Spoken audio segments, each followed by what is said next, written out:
Hey, how's it going? I'm going to show you a real simple workout you can do anywhere, anytime, zero equipment, complete full body workout, top to bottom. Super intense, it'll get your heart rate up.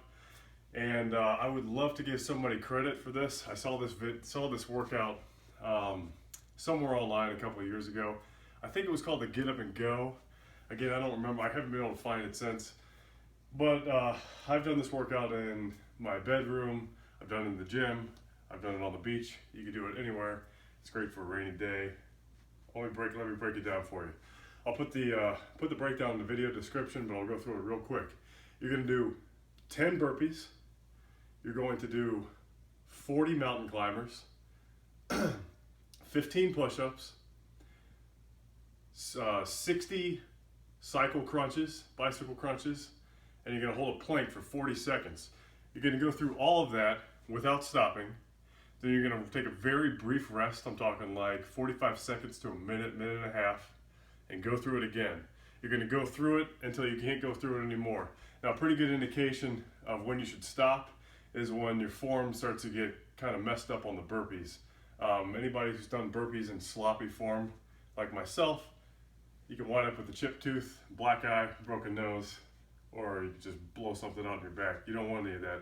So if you start to get a little wobbly in the plank, your burpees start to go south, cut it short, cut it out. You've done enough.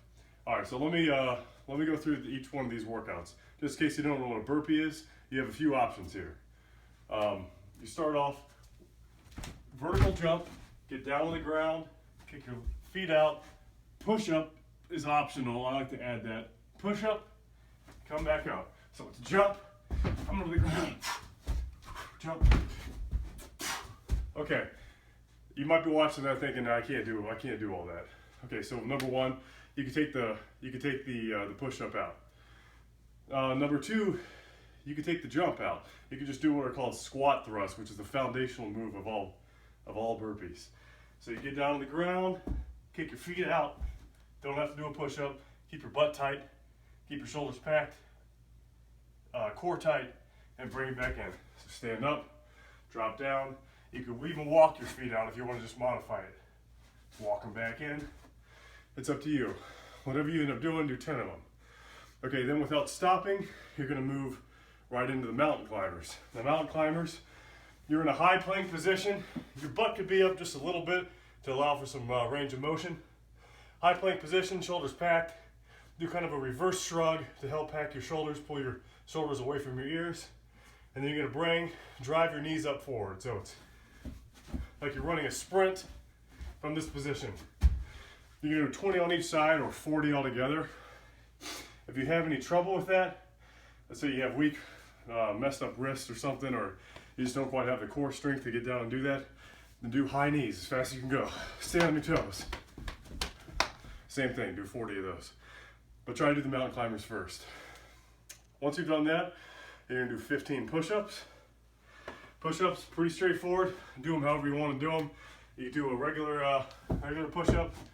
Your wrists are underneath your elbows underneath your shoulders. Keep your glutes tight, core tight, shoulders stable. Lower yourself down. Your whole entire body should lower as one unit. Again, keep your core tight. Do 15 of those. If you can't do a push-up, you can do the 3/4 push-ups called on your knees. Some people call these girl push-ups. I've seen plenty of men do them.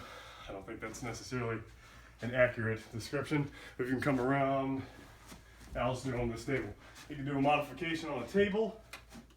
Makes it a little easier. You could even do it on a wall. There's really no excuse to skip this exercise.